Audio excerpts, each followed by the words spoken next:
Ya wa yusannu iktsaru du'a fihi. Ketika kita sedang sujud disunatkan untuk memperbanyak doa. Karena ada hadis yang mengatakan aqrabu ma yakunul 'abdu min rabbih wa huwa sajid fa aksiru du'a. Hamba yang paling dekat dengan Tuhannya adalah ketika sedang sujud, maka perbanyaklah doa di dalam sujud.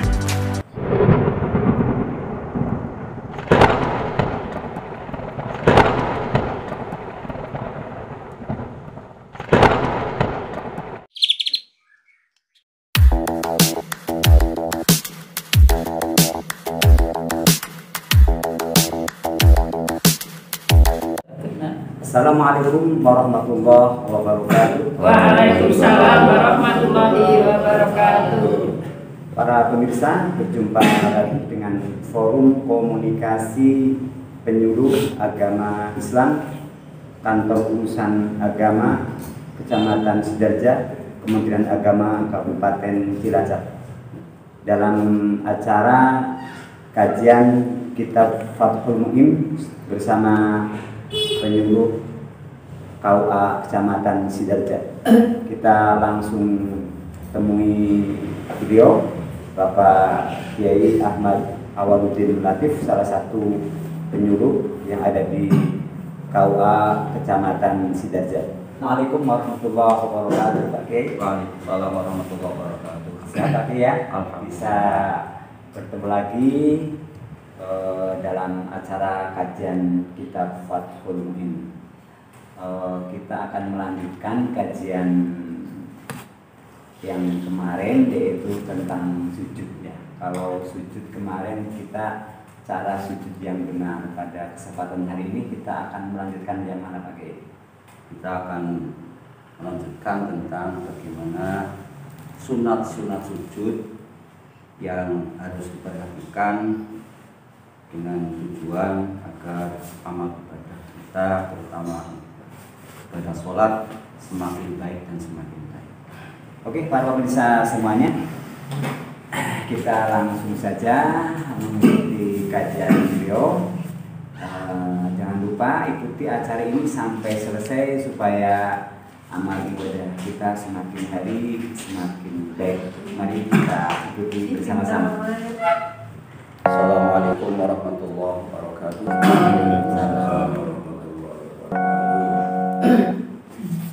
Bismillahirrahmanirrahim. Wa sunnah lantin sunataken fis sujudi ing dalam sujud apa wad'u anfin nyelehaken ing irung bal yata'akkadu balik dadi kukuh apa wad'u anfin li khabarin krana hadis sahihin kang sahih apa khabar wa min samma lan saking arai mengkono-mengkono li khabarin sahih ikhtiratin pilih apa wujubuhu wajibe wad'u anfin wa yusanu lantin sunatakan apa wad'ur rukbataini nyeleh ing dengkul loro awalan ing dalam kawitane mutafarriqataini hale pisah karone qadra sibrin kelawan sak kira-kirane sak jengkal atau sak kilan summa kaffaihi nuli nyeleh ing epek-epek lorone musolli hadwa mangkibaihi ing dalam nganceri atau beneri pundak lorone musolli rafi'an hale ngangkat sapa musolli zira'aihi ing lengan lorone musolli anil ardi ando saking bumi wanasiron lan haling gelar sapa musolli asabi'ahu ing pira-pira drijine musolli madmumatan halidin kumpulaken lil kiblati den adepaken maring kiblat. Summa jabhatahu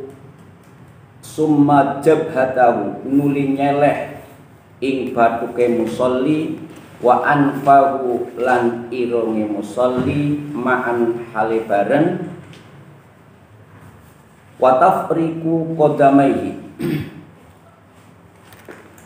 lan sunnah ayu yusannu tafriku qadamaihi wa tafriku qadamaihi lan sunnat benggang ing delamakan lorone musolli qadra sibrin ing dalam kira-kirane sak kilan wa nasbuhuma lan jejegake ing qadamaihi muwajjihan hale ngadepaken sapa musolli asabi'ahuma ing pira-pira drijine qadamaihi lil kiblati maring kiblat wa ibrazuhuma lan ngetokaken ing qadamaihi min dailaihi saking pucuk dodote musolli. Pembahasan kita kali ini adalah tentang sunat-sunatnya sujud. Antara lain adalah meletakkan hidung, ya, meletakkan hidung ke tempat sujud. Bahkan ini sangat sunat muakkad karena ada hadis sahih yang mengatakan untuk diperintah untuk melaksanakan menempelkan hidung ke tempat sujud. Oleh karena itu ada sebagian ulama yang memilih untuk mewajibkan terhadap meletakkan hidung. Tapi mayoritas jumhur ulama mazhab Syafi'iyah meletakkan hidung itu adalah sunat muakkad. Tapi ada sebagian yang mengatakan itu adalah hukumnya wajib. Adalah urutannya ketika kita sujud adalah meletakkan, pertama kali adalah meletakkan kedua lutut secara terpisah, agak merenggangkan, tidak terlalu ditempelkan, tidak terlalu dilebarkan, regang, kira-kira qadra sibrin. Sibrin itu nggih sak kilan, ya, sak jengkal.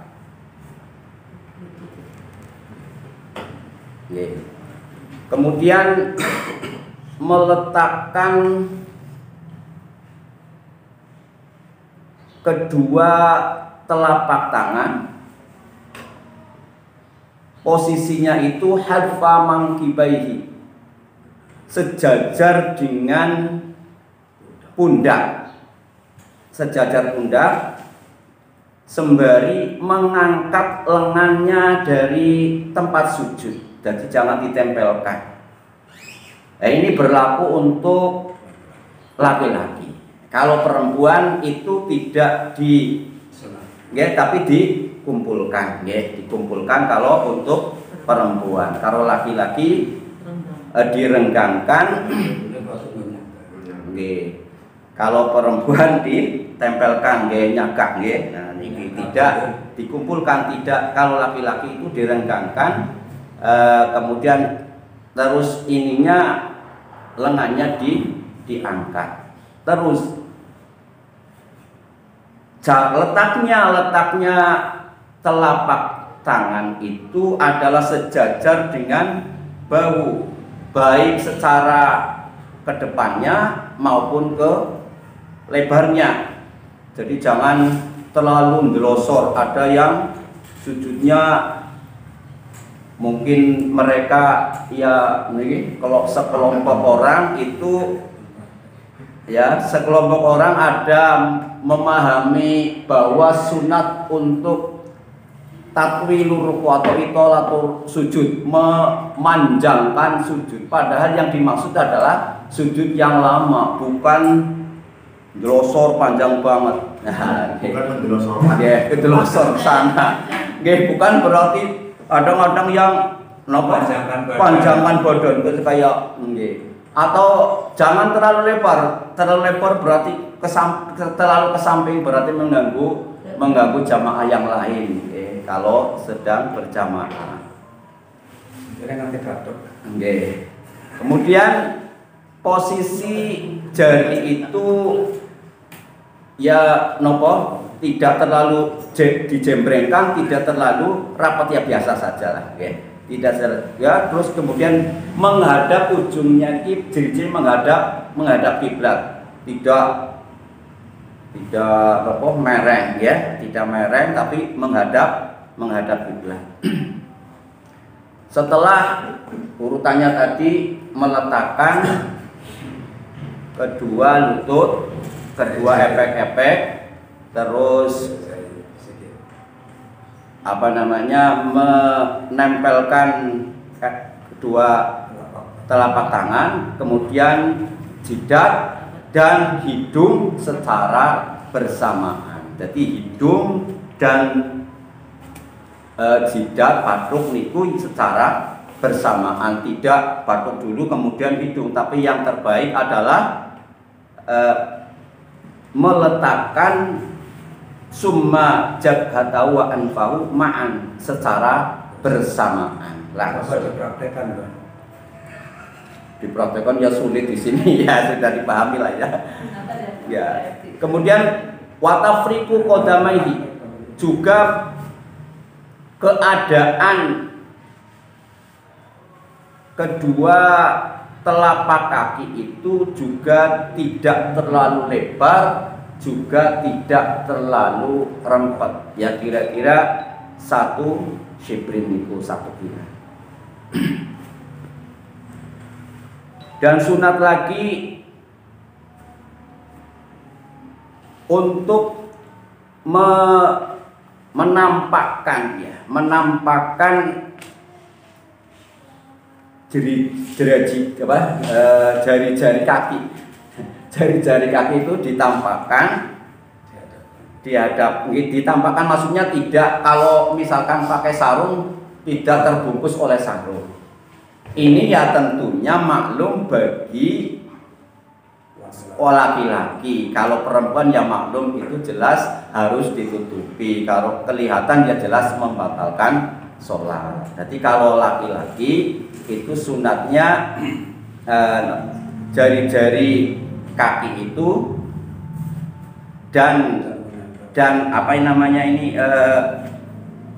telapak kodaman ya, itu tidak terbungkus oleh kain, kelihatan lah gitu. Terus sunat lagi adalah membaca zikir atau membaca zikir yang sudah muqarrid, yaitu lafal subhana rabbiyal a'la wa bihamdi dengan 3 kali. Ya, sunatnya dibaca 3 kali subhana rabbiyal a'la wa bihamdi. Malah ini kalau dalam kitab Bujairimi Syekh Imam Barumawi mengatakan mandawama ala tarki tasbih fir ruku' was sujud saqatat syahadatuhu. Imam Barumawi mengatakan siapa yang dalam sholatnya itu selalu meninggalkan membaca tasbih, tidak membaca subhana rabbiyal a'la, atau lebih lengkapnya subhana rabbiyal a'la wa bihamdi, itu adalah saqatat syahadatu, gugur menjadi saksi ya.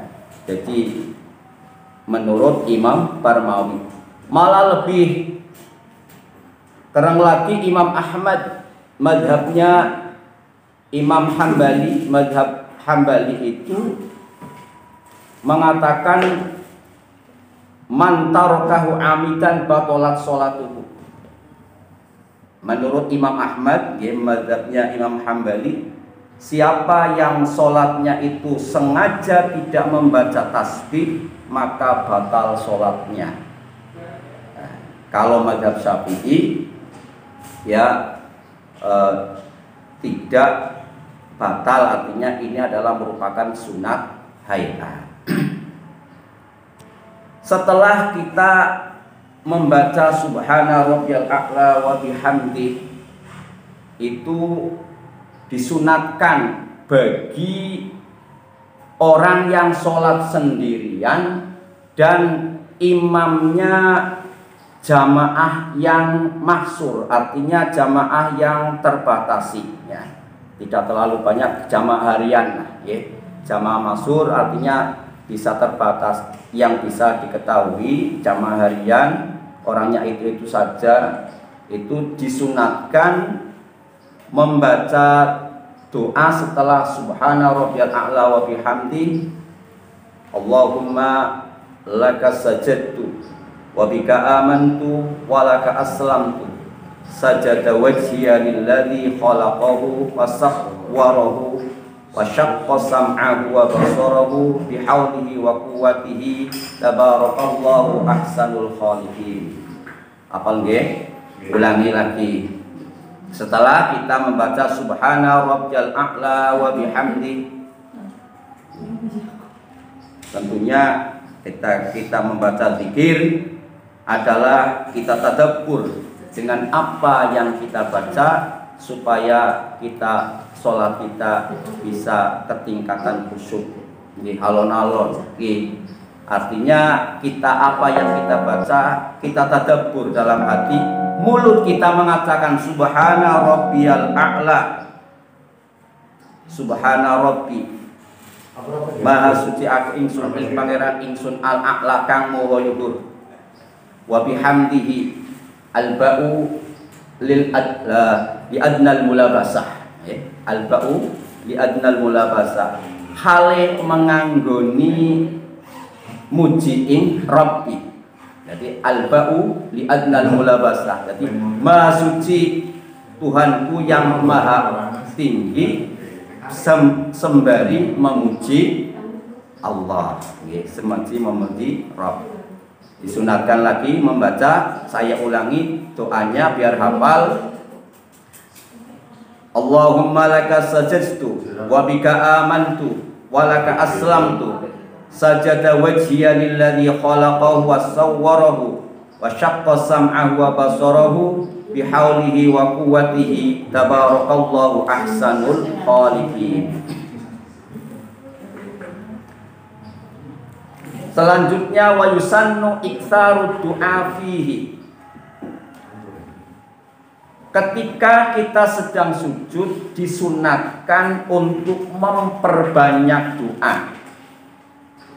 Karena ada hadis yang mengatakan aqrabu ma yakunul 'abdu min rabbih wa huwa sajid fa aksiru du'a.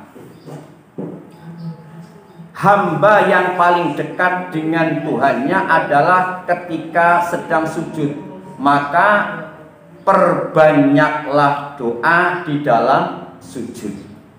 Nah, pertanyaannya apakah boleh sembarang doa kita baca dengan bahasa apa saja?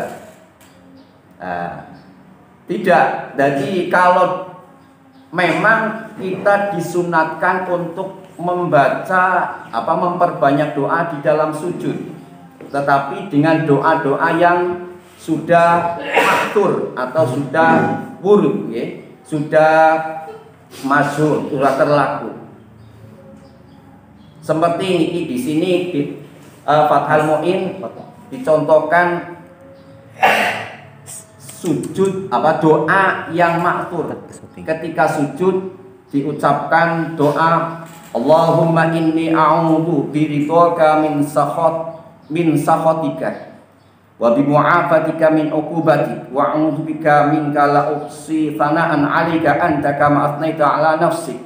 Allahumma ighfir li dhanbi kullahu tiqqahu wa jallahu wa awwalahu akhirahu wa alaniyatahu wa sirrahu. Itu. Atau doa-doa yang maksud boleh, Rabbana atina fid dunya hasanah wa fil akhirati hasanah wa qina adzabannar. Nah, itu ya juga boleh ketika kita sedang sujud. Jadi tentunya ya kita bukan sedang menjadi imam. Nah ya, kalau kita jadi imam ya cukup subhana rabbiyal a'la wa bihamdi 3 kali. Atau kalau seperti tadi jamaknya maksur bisa diketahui ya, bisa itu menambahkan doa yang seperti tadi. Adapun doa yang ghairu maksur, artinya doa semisal dengan bahasa daerah, bahasa Jawa atau bahasa Indonesia. Sedang sujud kita mengucapkan ya Allah Gusti mugu-mugu setelah subhana rabbiyal a'la wa bihamdi panjenengan donga dilafalkan ya Allah mugi-mugi panjenengan paringi rezeki ingkang kathah, ingkang berkah, ingkang manfaat, pinaringan ingkang istri solehah, anak-anak zuriat ingkang soleh, alul ilmi niku batal sholatnya.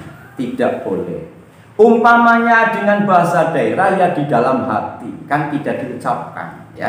Jadi memperbanyak doa di dalam sujud. Kalau tidak dengan doa yang matur, harus di dalam hati. Tidak boleh diucapkan dengan bahasa Jawa, bahasa Indonesia, bahasa daerah. Ya, seperti dalam takbirnya Mughnil Muqtaz, di sana ditampilkan ada takbir amma ghairul ma'thuri bi an yakhtaru du'aan aw dzikran bil ajamiyah fala yajuzu. Jadi adapun doa yang tidak maktur bi an yakhtaru du'aan, orang itu membuat doa atau zikir sendiri dengan bahasa ajam, itu tidak diperbolehkan, bahkan membatalkan sholat.